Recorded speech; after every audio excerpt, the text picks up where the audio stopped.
यहाँ पे हम कल जो बात कर रहे थे वो हमारी बात चल रही थी मैटर पे, है ना। मैटर में हमने ये देखा कि डेफिनेशन क्या होता है मैटर का।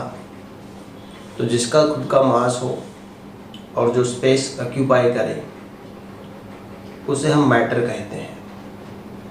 मैटर का हमने कल क्लासिफिकेशन किया। क्लासिफिकेशन में दो चीज़ें देखी हमने। एक जो क्लासिफिकेशन है वो फिज़िकल स्टेट पे डिपेंडेड है, मतलब क्या फिज़िकल स्टेट है उस पर डिपेंड करता है क्लासिफिकेशन। तो उसके अंदर हमने देखा solid, liquid, gas, plasma, BEC, अलग अलग टाइप का क्लासिफिकेशन हमने किया कल मैटर का। उसके बाद हमने देखा माइक्रो लेवल क्लासिफिकेशन या फिर classification on chemical basics, molecular basics classification ऐसा भी बोल सकते हो। क्लासिफिकेशन बेसिस ऑन मॉलिक्यूलर और एटॉमिक बेस, क्लियर, ऐसा भी उसको बोला जाता है। तो उसके अंदर आज हम बात करने जाएंगे। लेकिन कल हमने देखा कि जो सॉलिड है वो हार्ड होते हैं, रिजिड होते हैं, नॉन कंप्रेसिबल होते हैं, डिफाइनाइट शेप होता है, डिफाइनाइट उसका वॉल्यूम होता है, उसके अंदर जो कंपोनेंट की अरेंजमेंट होती है वो बहुत परफेक्ट अरेंजमेंट होती है, अट्रैक्शन जो होता है वो ज़्यादा होता है। फिर लिक्विड के बारे में समझा। तो ये हमने कल बातें की हैं।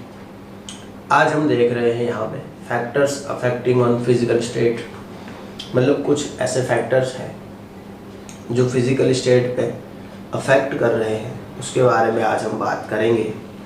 Factors affect on physical state of compound, मतलब factors affect on physical state of matter, उसके बारे में आज हमारी चर्चा रहेगी। जो भी बाकी है वो आ जाए, सभी को बुला लें। चलो, factors affect on physical state, factors affect on physical state. तो सबसे पहला जो फैक्टर है फिजिकल स्टेट पे अफेक्ट करता है वो है टेम्परेचर। टेम्परेचर जो है ना, वो फिजिकल स्टेट पे बहुत ही मतलब ज़्यादा अफेक्ट करता है टेम्परेचर। मान लो मेरे पास कोई सॉलिड कंपाउंड है, अगर मैं उसका टेम्परेचर बढ़ा रहा हूँ, सॉलिड का अगर टेम्परेचर बढ़ा रहे हैं तो सॉलिड में क्या होंगे, जो कंपोनेंट्स होंगे वो बहुत पास पास होंगे सॉलिड में कंपोनेंट्स। अभी टेम्परेचर बढ़ाएंगे तो कंपोनेंट एक दूसरे से दूर जाने लगेंगे, तो सॉलिड जो है वो मेल्ट होके लिक्विड में कन्वर्ट हो जाएगा। मतलब यहाँ पे टेम्परेचर जो है वो फिजिकल स्टेट पे अफेक्ट कर रहा है।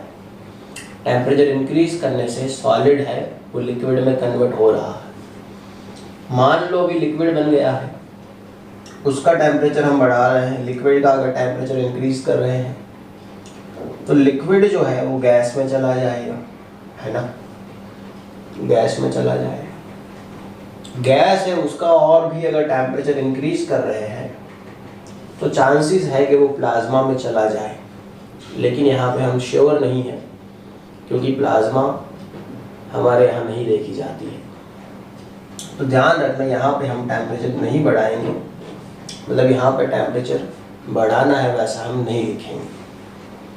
तो सॉलिड पे इफेक्ट ऑफ टेम्परेचर क्या है, तो सॉलिड का टेम्परेचर बढ़ाने से वो लिक्विड में कन्वर्ट हो रहा है, लिक्विड का टेम्परेचर बढ़ाने से वो गैस में कन्वर्ट हो रहा है। टेम्परेचर बढ़ाने से क्या होता है, तो टेम्परेचर बढ़ाने से जो कंपोनेंट है उनको एनर्जी मिलती है। मतलब जो भी अंदर कंपोनेंट होते हैं, मान लो ये सॉलिड है तो सॉलिड के जो कंपोनेंट्स रहेंगे तो टेम्परेचर बढ़ाने से उनको एनर्जी मिलती है। मतलब जैसे जैसे टेम्परेचर बढ़ेगा तो टेम्परेचर में क्या होता है, हीट होता है। हीट क्या है, फॉर्म ऑफ एनर्जी है। हीट है वो एक एनर्जी का फॉर्म है। तो जैसे जैसे टेम्परेचर बढ़ेगा उसको एनर्जी मिलेगी कंपोनेंट्स को, और एनर्जी मिलेगी तो कंपोनेंट क्या करेंगे, मोशन करेंगे, मतलब भागेंगे वो, है ना, काइनेटिक एनर्जी में कन्वर्ट होगी वो एनर्जी। फिर वो मोशन करेंगे, ऐसे भागने लगेंगे एक दूसरे से दूर, तो उनके बीच का जो डिस्टेंस है वो बढ़ने लगेगा। इसीलिए टेम्परेचर बढ़ाने से सॉलिड लिक्विड में और लिक्विड गैस में कन्वर्ट होता है। मान लो गैस है अपने पास और हम है वो टेम्परेचर डिक्रीज कर रहे हैं।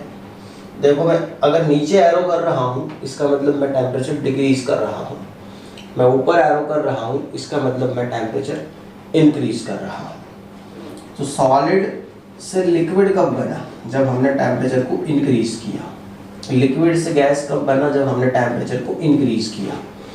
अब गैस से लिक्विड कब आएगा? जब हम टेम्परेचर डिक्रीज कर रहे हैं। और लिक्विड से सॉलिड कब बनेगा? जब और भी हम टेम्परेचर डिक्रीज कर रहे हैं।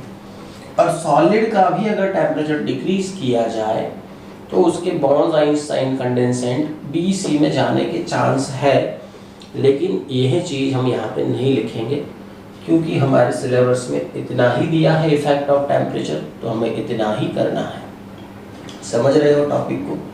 फटाफट से इसका स्क्रीनशॉट ले लो कि how temperature effect on physical state. तो हमने आपको समझा दिया कि टेम्परेचर बढ़ाने से क्या होता है, जो कंपोनेंट होते हैं उनकी काइनेटिक एनर्जी बढ़ जाती है और वो एक दूसरे से दूर भागने लगते हैं। दूर भागने से उनका जो बीच का डिस्टेंस है वो बढ़ने लगता है, इसीलिए सॉलिड लिक्विड और लिक्विड गैस की तरफ कन्वर्ट होता जाता है। इसका स्क्रीनशॉट ले लें, है ना। फिर दूसरा हम देख रहे हैं, दूसरा जो फैक्टर है वो कौन सा है जो अफेक्ट करता है फिजिकल स्टेट पर।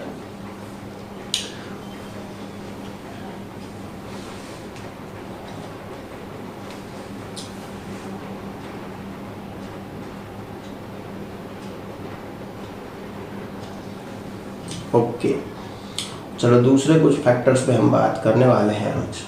देख रहे हैं और भी कुछ फैक्टर्स हैं जो अफेक्ट करते हैं, उसके बारे में देखेंगे। तो मतलब ऐसे देखेंगे, intramolecular attraction, intramolecular attraction, intramolecular attraction, intramolecular attraction and intramolecular repulsion, intramolecular repulsion, molecular repulsion.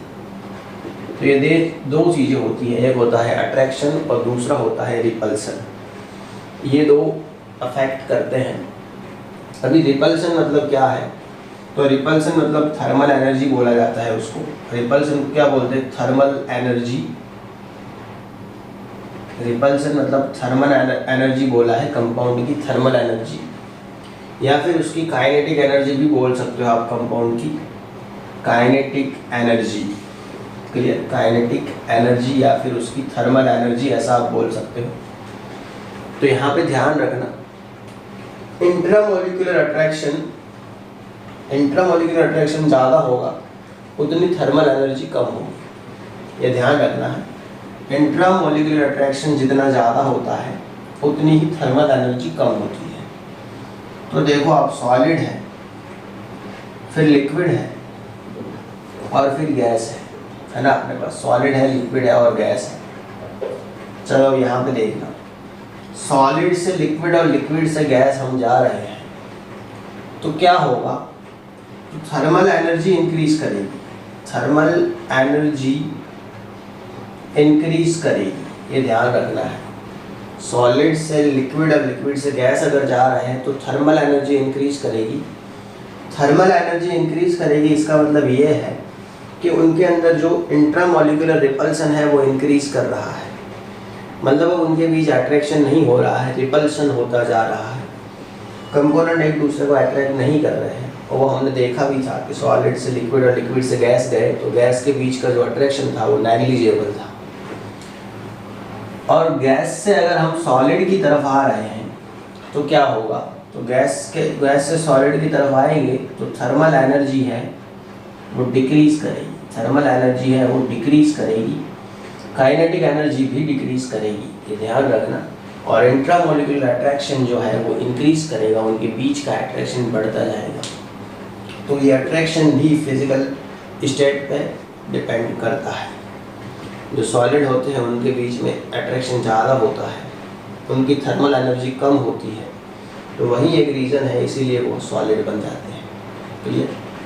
तो ये ध्यान रखना। फैक्टर्स थे, उनकी इफेक्ट हमने देख ली, टेम्परेचर का इफेक्ट देखा हमने, दूसरा हमने इफेक्ट यहाँ पे प्रेशर का भी देखा, और तीसरा इफेक्ट हम देख रहे हैं यहाँ पे इंट्रामोलिकुलर अट्रैक्शन, काइनेटिक एनर्जी, या फिर इंट्रामोलिकुलर अट्रैक्शन वो उसका मतलब अपोजिट है, अट्रैक्शन का अपोजिट है रिपल्शन। रिपल्सन ही काइनेटिक एनर्जी है और काइनेटिक एनर्जी ही थर्मल एनर्जी है, इसको ध्यान रखें। इसका भी स्क्रीनशॉट ले लें। आगे स्टार्ट कर रहा हूँ मैं बहुत ही जल्दी से फटाफट।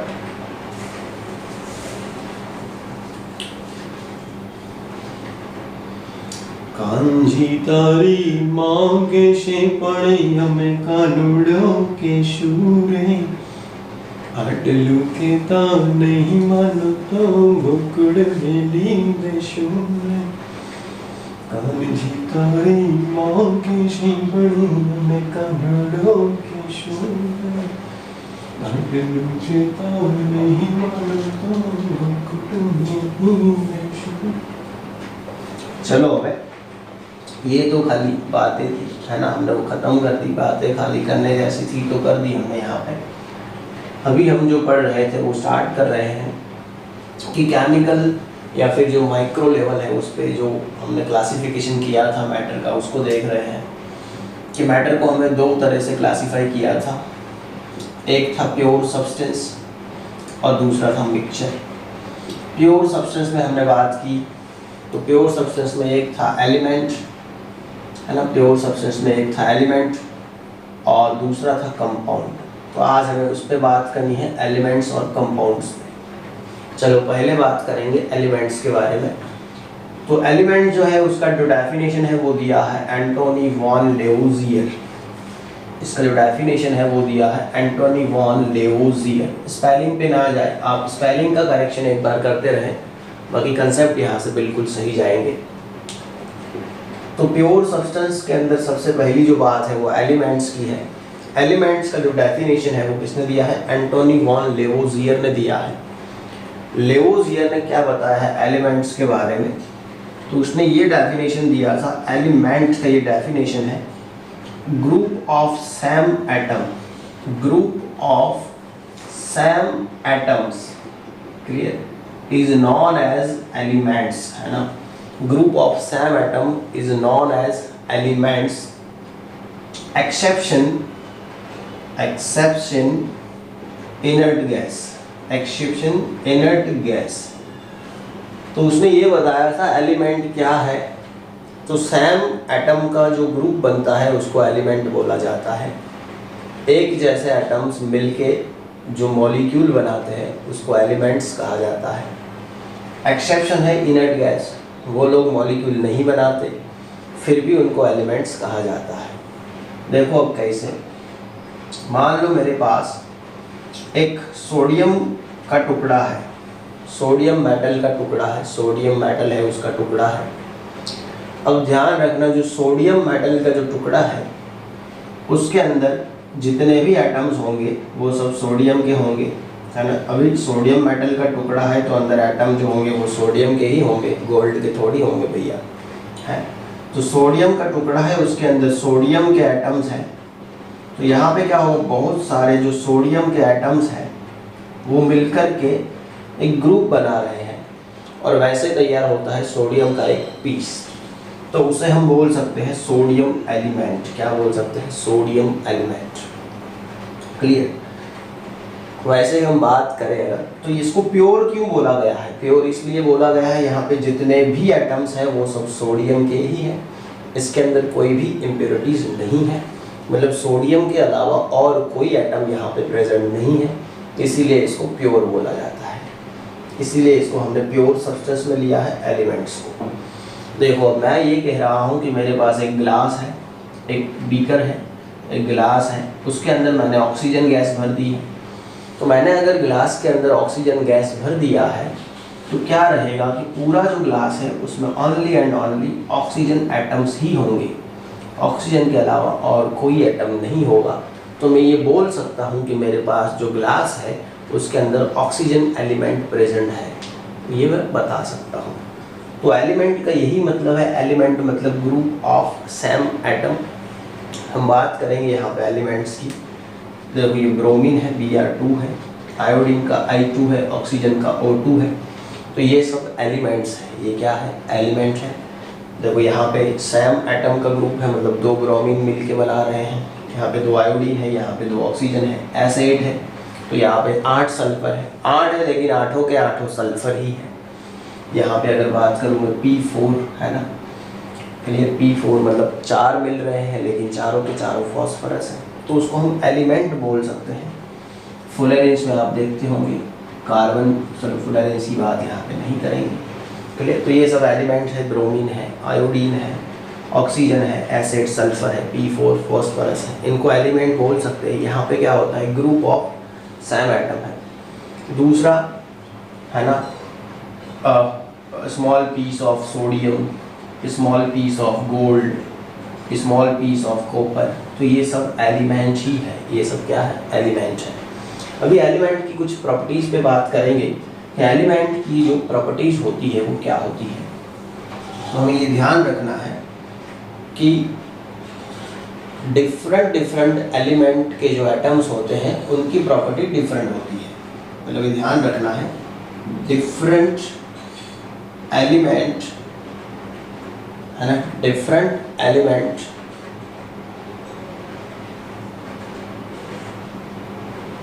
डिफरेंट एलिमेंट्स के एटम है ना, डिफरेंट एलिमेंट्स के एटम उनकी जो प्रॉपर्टी होती है वो डिफरेंट होती है। उनकी जो प्रॉपर्टी होती है वो डिफरेंट होती है।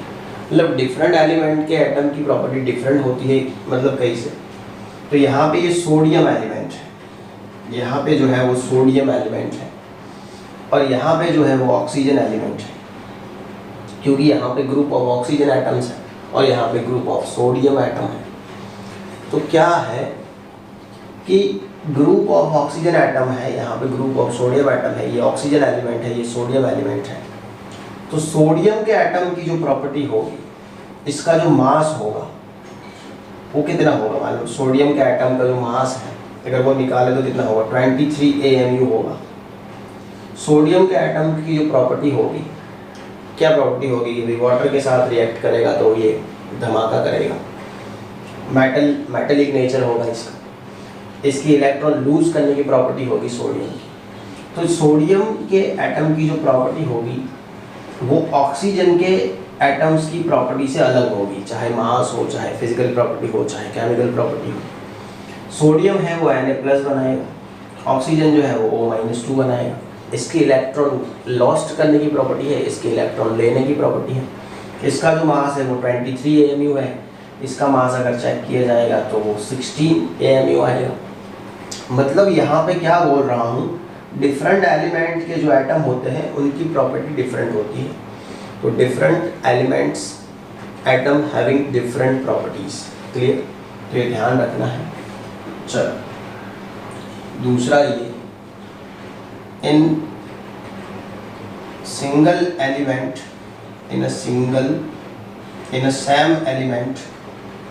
same element all atoms have a similar properties। तो ये ध्यान रखें, एक ही एलिमेंट के सभी एटम की प्रॉपर्टी सिमिलर होती है, डिफरेंट एलिमेंट के एटम्स की प्रॉपर्टी डिफरेंट, लेकिन एक ही एलिमेंट है तो उसके सभी एटम्स की प्रॉपर्टी सेम रहेगी, क्लियर। मतलब समझो, अगर मैं सोडियम एलिमेंट की ही बात कर रहा हूँ तो यहाँ पे जितने भी सोडियम एटम्स होंगे वो सब एक दूसरे के साथ सिमिलर प्रॉपर्टीज देंगे। मतलब ये सोडियम है, इसका मास अगर मैं ये बोल दूँ कि भाई 23 AMU है, तो फिर मुझे इस सोडियम का मास निकालने की ज़रूरत नहीं है।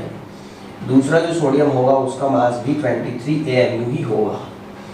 मैं अगर ये बोल दूँ ये सोडियम एक इलेक्ट्रॉन लूज कर रहा है तो बाकी के सोडियम भी एक ही इलेक्ट्रॉन लूज करेंगे। मतलब ये है कि in a same element all atoms having same properties, एक ही एलिमेंट के जितने भी एटम होंगे उनकी प्रॉपर्टी सेम होगी, डिफरेंट एलिमेंट्स के एटम्स की प्रॉपर्टी डिफरेंट होगी। उसके अंदर जो मास है वो उसकी जो फिजिकल प्रॉपर्टीज़ हैं वो और उनकी जो केमिकल प्रॉपर्टीज़ है वो सब कुछ सेम रहेगा। तो ध्यान रखना, in a same element all atom have equal mass, equal physical and equal chemical properties. तो ये एक नेचर होता है एलिमेंट का, समझ रहे हो? क्लियर? एलिमेंट का ये नेचर होता है, क्लियर?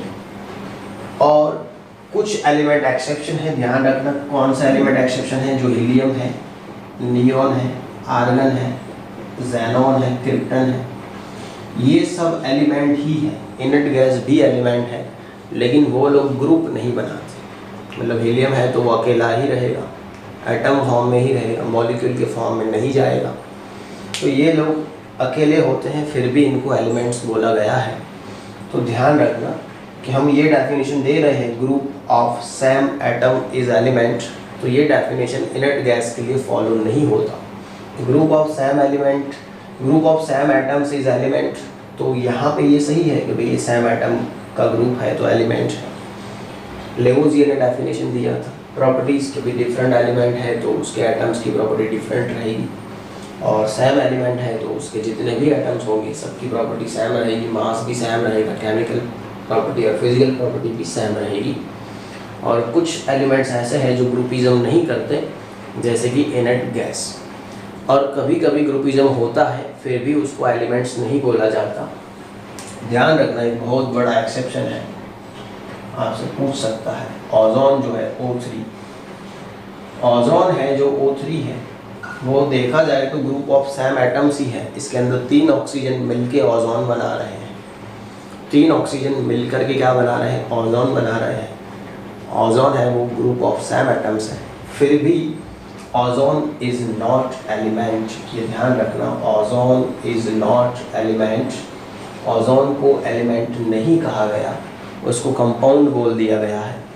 क्यों कंपाउंड बोला है, धीरे धीरे पता चलता जाएगा, अभी टेंशन नहीं लेना है, पता चल जाएगा। इसका स्क्रीनशॉट ले लो, तब तक मैं देख लेता हूँ क्या क्वेश्चन आ रहे हैं, है ना? चलो,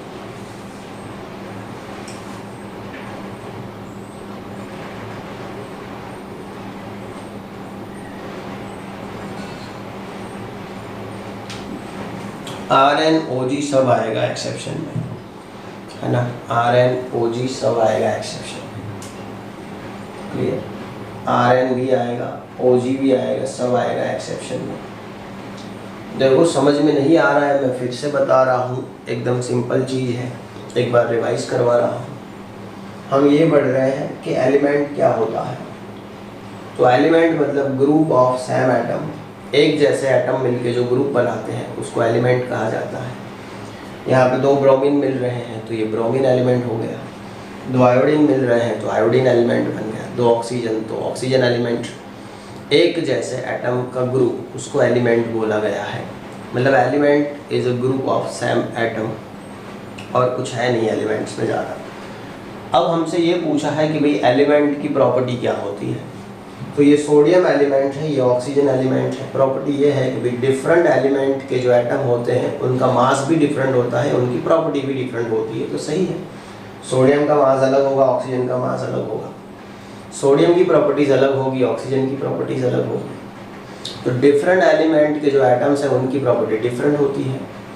और सेम जो एलिमेंट है, मतलब एक ही एलिमेंट है, उसके अंदर जितने भी एटम्स होंगे उनकी प्रॉपर्टी सेम रहेगी।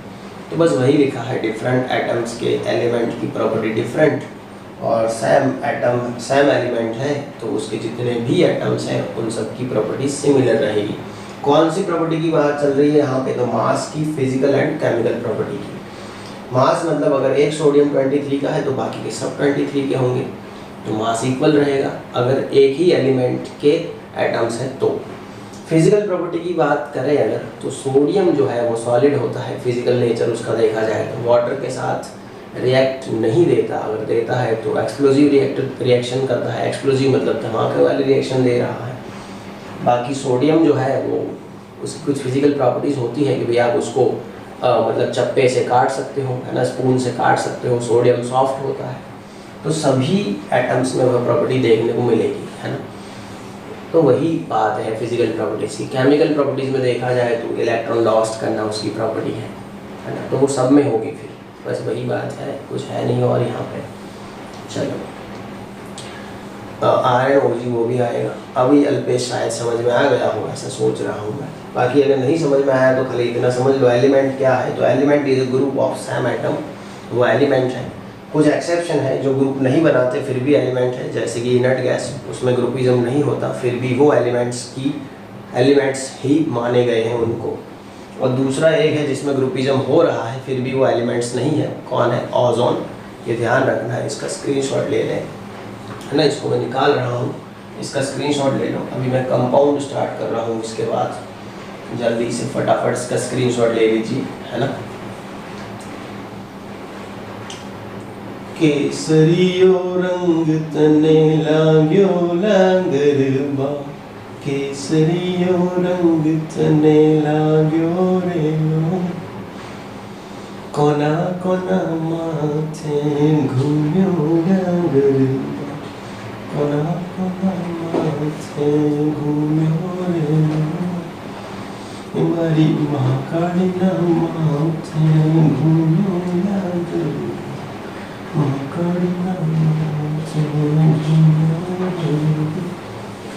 चलो अभी हम बात कर रहे हैं कंपाउंड्स के बारे में। कंपाउंड किसको बोला गया है, तो उसमें ध्यान रखना कंपाउंड्स क्या है। कंपाउंड के बारे में थोड़ी बात करेंगे हम यहाँ पे। चलो बहुत अच्छी चीज़ है यहाँ पे कंपाउंड जो है, क्लियर, उसके बारे में बात करेंगे। और हाँ, यहाँ पे एक चीज़ मैं आपको बताना भूल गया कि जो हमारे एलिमेंट्स जो होते हैं वो होमोसेंट्रिक होते हैं। एलिमेंट्स जो होते हैं वो होमोसेंट्रिक होते हैं। होमोसेंट्रिक का ये मतलब है कि इसके अंदर जितने भी एटम हैं वो एक जैसे ही हैं, इसलिए उसको होमोसेंट्रिक या फिर होमोन्यूक्लिक बोला गया है एलिमेंट्स को। मतलब P4 है ना, फिर हम देखेंगे P4 है, S8 है, तो सभी एक जैसे ही एलिमेंट, मतलब एक जैसे ही एटम्स होते हैं, इसीलिए एलिमेंट्स को होमोसेंट्रिक बोला गया है या फिर उसको होमोन्यूक्लिक बोला गया है, किसको? एलिमेंट्स को। ये ध्यान रखना, क्लियर, ओके। अभी हम आगे बात कर रहे हैं, चलो आगे क्या बात कर रहे हैं, कंपाउंड्स पे बात कर रहे हैं। तो कंपाउंड्स में थोड़ा ध्यान रखना है, कंपाउंड क्या होता है। तो कंपाउंड की जो डेफिनेशन है वो उसको समझे, है ना। कंपाउंड की डेफिनेशन है वो समझे। 3 डेफिनेशन है इसके अंदर, एक डेफिनेशन नहीं है, 3 फेज में इसकी डेफिनेशन दी है और तीनों फेज को समझे डेफिनेशन के। जब तीनों ही चीज़ें फॉलो होगी तब उसको कंपाउंड बोला जाएगा। Group of different atom, group of different atom, है ना, group of different atom, clear. यहाँ पे ग्रुप ऑफ डिफरेंट एटम है, एक्सेप्शन रह सकता है कुछ, है ना। ग्रुप ऑफ डिफरेंट एटम, अगर एक्सेप्शन की बात करेंगे तो यहाँ पे ओजोन रहेगा, क्लियर। एक्सेप्शन की बात करेंगे तो यहाँ पे ओजोन रहेगा। ओजोन जो है वो ग्रुप ऑफ सेम एटम है, फिर भी कंपाउंड है। बाकी अगर डेफिनेशन देखा जाए तो डेफिनेशन है group of different atom, clear, in definite propagation, in definite propagation, clear, in definite propagation. मतलब ध्यान रखना है कि यहाँ पे डिफरेंट ग्रुप का, मतलब डिफरेंट एटम्स का ग्रुप होगा डेफाइनाइट प्रोपोगेशन में, clear. And they were lost their old properties and getting new properties, clear, new properties. तो ये ध्यान रखना है कि जो एलिमेंट्स होता है उस कंपाउंड पे बात कर रहे हैं। कंपाउंड में क्या होता है, तो कंपाउंड क्या है, तो ग्रुप ऑफ डिफरेंट एटम्स है, मतलब जो दूसरे एटम्स हैं वो मिलके जो ग्रुप बनाते हैं उसको कंपाउंड बोला गया है। इसके अंदर डेफाइनाइट प्रोपोगेशन होता है। डेफाइनाइट प्रोपोगेशन मतलब ऐसे नहीं है कि वो जैसे मर्जी हो वैसे मिले। डेफाइनाइट प्रोपोगेशन मतलब उनको एक रूल के हिसाब से मिलना पड़ेगा, अपनी मर्जी से हिसाब से नहीं मिल सकते। मतलब उसमें परसेंटेज डिसाइड होते हैं कि भाई इतना ही परसेंट एक दूसरे के साथ मिलना है, ज़्यादा नहीं मिलना है, उसको बोलते हैं डिफाइनाइट प्रोपोगेशन। मतलब एक लिमिटेड अमाउंट में एक दूसरे के साथ मिलना होता है, उसी को डेफाइनाइट प्रोपोगेशन बोलते हैं। और इसमें क्या होगा, जो पुरानी जो प्रॉपर्टीज़ है वो लॉस्ट हो जाएगी और नई प्रॉपर्टी यहाँ पे बिल्डअप होगी, है ना। तो उसी को कंपाउंड बोला गया है। समझे अभी कंपाउंड का।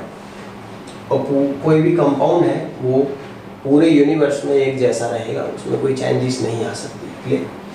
अब देखना है, पूरा डेफिनेशन को समझना है, फिर डेफिनेशन आराम से समझ में आ जाएगा, कोई टेंशन नहीं है। H2O जो है वो एक कंपाउंड है, वाटर जो है वो एक कंपाउंड है। अभी ध्यान रहे, यहाँ पे वाटर के अंदर दो डिफरेंट एटम्स मिल रहे हैं, एक ऑक्सीजन एटम है, दूसरा हाइड्रोजन एटम है। तो ग्रुप ऑफ डिफरेंट एटम हो गए, मतलब पहली डेफिनेशन तो सही जा रही है, ग्रुप ऑफ डिफरेंट एटम। दूसरा है इन अ डेफिनाइट प्रोपोगेशन। अभी वाटर जो है वो यही होगा, H2O ही होगा। मैं कहीं से भी अगर पानी लेके आ रहा हूँ तो वो H2O होगा, है ना। मान लो इंडिया में अगर वाटर H2O है ना, तो कोई अमेरिका से आ रहा है ना, अमेरिका से आ रहा है, कोई जापान से आ रहा है, कोई पाकिस्तान से आ रहा है, तो वो ये तो नहीं बोलेगा कि भाई हम अमेरिका से आए हैं तो हमारे यहाँ तो वाटर है ना H4O होता है, हम तो ज़्यादा पैसे वाले हैं तो हमारे यहाँ वाटर H4O होता है। तो ये नहीं हो सकता, क्योंकि वाटर एक कंपाउंड है। वाटर क्या है? एक कंपाउंड है। इसके अंदर जो प्रोपोगेशन होती है वो डिफाइनेट होती है। मतलब यहाँ पे एक चीज़ फिक्स हो गई है कि भाई 2:1 रेशियो है, मतलब कि 2 हाइड्रोजन है और 1 जो है वो ऑक्सीजन है। मतलब 2 हाइड्रोजन के सामने एक ही ऑक्सीजन होना चाहिए, तो 2:1 रेशियो होगा, तभी जाके वो कंपाउंड वाटर कहलाएगा। क्लियर। इसीलिए ये बोला गया है कि group of atom in definite propagation, मतलब अगर वाटर बनाना है तो 2:1 के रेशियो में ही इनको मिलना पड़ेगा। सोच लो भाई 2:2 के रेशियो में मिल रहे हैं, H2O2 बना रहे हैं, तो फिर वाटर नहीं बनेगा, ये बनेगा हाइड्रोजन पेरोक्साइड, जो अलग कंपाउंड हो जाएगा। यानी कि कंपाउंड बनाने के लिए group of different atom are combined in definite propagation and they have to lost their older properties and getting new properties. This is known as compound. तो यहाँ पे समझे, यहाँ पे कैसी बात है। तो पहले ये है कि भाई ये ग्रुप ऑफ डिफरेंट एटम है, मतलब पहली डेफिनेशन। दूसरा ये कि 2:1 के रेशियो में आप इंडिया से पानी मंगवाओ, चाहे अमेरिका से मंगवाओ, चाहे जापान से मंगवाओ, कहीं से भी पानी आएगा उसके अंदर 2:1 रेशियो ही रहेगा। क्लियर। मतलब जो प्रोपोगेशन है वो डिफाइनाइट रहेगी। दूसरा ये है कि जब ये एलिमेंट्स थे तब उनकी प्रॉपर्टी अलग थी। मतलब समझ लो जब वाटर कैसे बना होगा, तो हाइड्रोजन और ऑक्सीजन ने मिलकर वाटर बनाया होगा, H2+O2 उन्होंने मिलकर वाटर बनाया होगा। और जब H2 एलिमेंट था तब उसकी प्रॉपर्टी देखी जाए, H2 जब एलिमेंट था तब उसकी प्रॉपर्टी क्या थी, तो H2 था वो गैस था, है ना। और कैसा गैस था? तो फ्लेमेबल था। फ्लेमेबल मतलब वो जल सकता था, वैसा गैस था, मतलब आग लगा दे वैसा गैस था हाइड्रोजन। क्लियर। ऑक्सीजन था वो भी गैस था, है ना। और वो हेल्पिंग एजेंट है, मतलब कहीं पे भी आग लगी है तो वो हेल्प करता है, ऑक्सीजन आग को हेल्प करता है, मतलब आग को बढ़ाने में हेल्प करता है। हाइड्रोजन जो है वो खुद ही फ्लेमेबल होता है, मतलब जलने लगता है।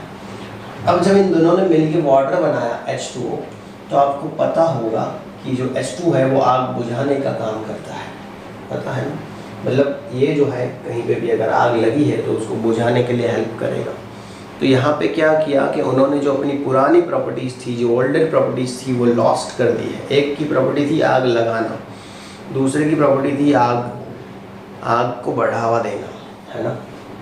लेकिन जब वाटर बना तो तब उन्होंने अपनी पुरानी प्रॉपर्टीज़ छोड़ दी और उसके साथ नई प्रॉपर्टीज़ लेकर के आए अपनी लाइफ में।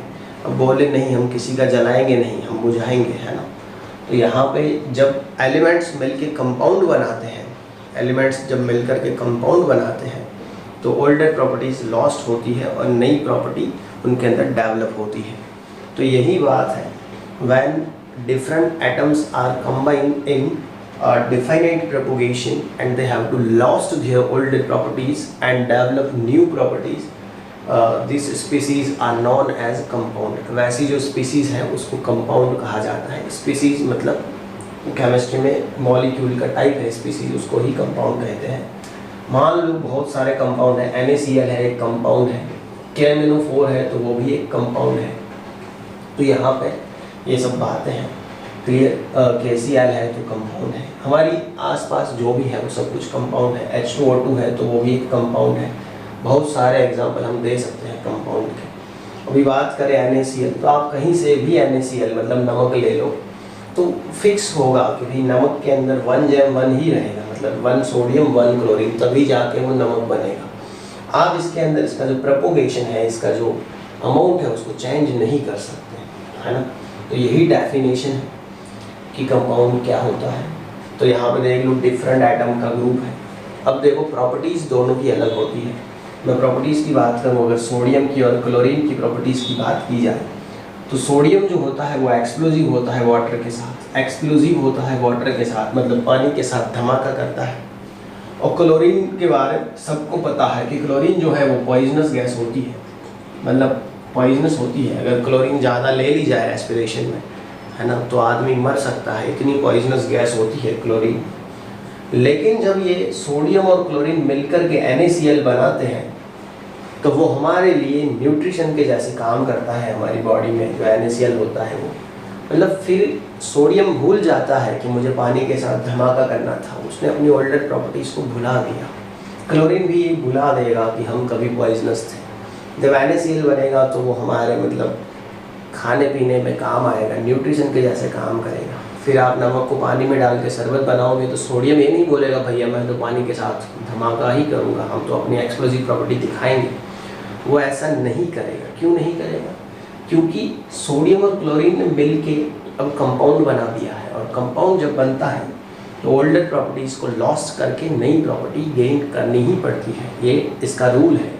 दूसरा, कंपाउंड बनाने के लिए डेफिनाइट प्रोपोगेशन बहुत ज़रूरी है, मतलब कैसे ऐसे ही मिल के वो कंपाउंड नहीं बना सकते। और यहाँ पर डिफरेंट एटम एक दूसरे के साथ मिल के कंपाउंड बनाते हैं। चलो तो ये समझ रहे हैं, ओके।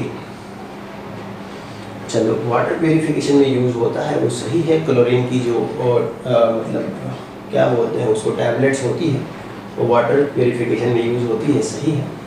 तो ये था कंपाउंड के बारे में। जल्दी से इसका स्क्रीनशॉट ले लो, है ना, कंपाउंड का फटाफट से मैं निकाल रहा हूँ इसको। जल्दी से इसका भी स्क्रीनशॉट ले लो कंपाउंड्स का। फिर मैं ओजोन के बारे में बता रहा हूँ। ओजोन है वो कंपाउंड है, एलिमेंट नहीं है। क्लियर? ओजोन जो है वो कंपाउंड है, एलिमेंट नहीं है, ये ध्यान रखना है। ऐसा हमको फीलिंग आएगा कि ओजोन एलिमेंट है, लेकिन वो एलिमेंट नहीं है। चलो अभी ओजोन के बारे में बताए हैं। तो ओजोन क्या होता है? तो ऑक्सीजन मिलकर के ही ओजोन बनता है, ऑक्सीजन के मिलने से ही ओजोन बनता है। क्लियर? लेकिन जब ओजोन बनता है तो वो अपनी पुरानी प्रॉपर्टीज़ को लॉस्ट करके नई प्रॉपर्टीज़ डेवलप करता है। इसीलिए हमने ओजोन को यहाँ पे कंपाउंड में लिया हुआ है, एलिमेंट्स में नहीं ले रहे हैं।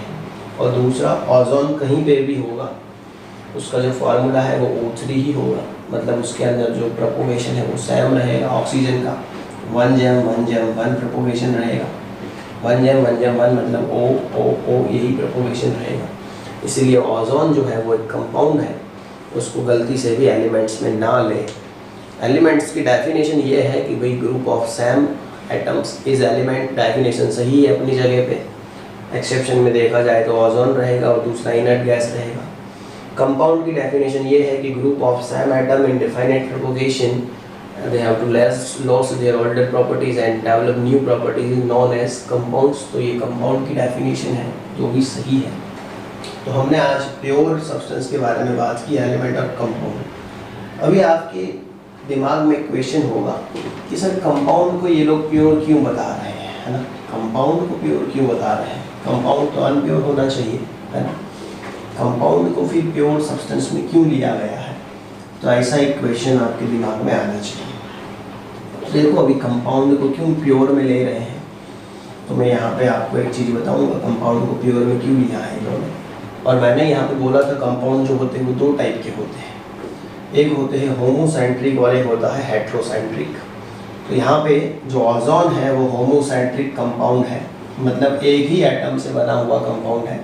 और हेट्रोसेंट्रिक कंपाउंड की बात करें तो आप देख लो H2O है, KMnO4 है, H2SO4 है, जो अलग अलग एटम से बने होते हैं वो सभी हेट्रोसेंट्रिक या फिर इसको हेट्रोन्यूक्लिक कंपाउंड ऐसा भी बोला गया है। तो ये होमो और हेट्रो के बारे में बात कर दी। अब बात है कि कंपाउंड को प्योर सब्सटेंस क्यों बोला गया है, कंपाउंड को प्योर सब्सटेंस क्यों बोला है वो समझना।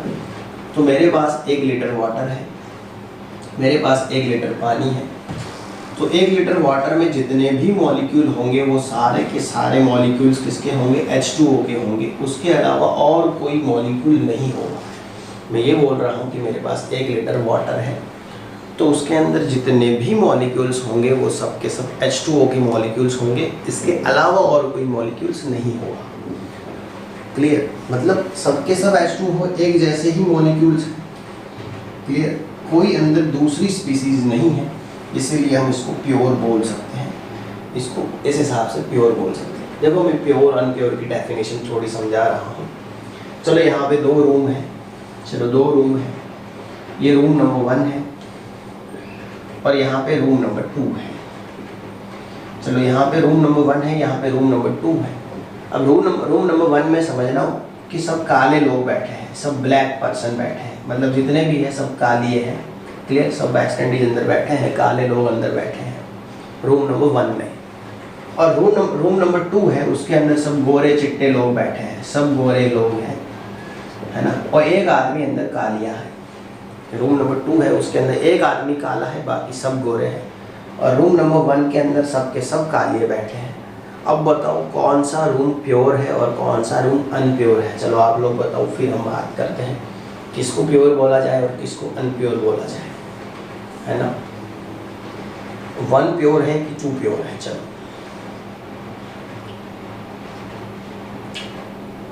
न कजरे के हार, न मोतियों के हार, न कोई सिंगार, फिर भी कितने सुंदर। तो यहाँ पे जो रूम नंबर 1 है उसको हम प्योर बोलेंगे। देखो काले हैं लेकिन सबके सब काले हैं, कोई अंदर अनप्योरिटीज नहीं है। देखो 1000 कालिए बैठे हैं, उसके अंदर एक गोरा आदमी जाके बैठेगा तो वो इम्प्योरिटीज कहलाएगा। समझ रहे हो, 1000 काले लोग बैठे हैं, उसके अंदर एक गोरा आदमी जाके बैठ जाए तो वो इम्प्योरिटीज कहलाता है कालियों की बिरादरी में। समझ रहे हो, यहाँ पे अनप्योर इसलिए मानेंगे सब गोरे थे, एक काला आ गया।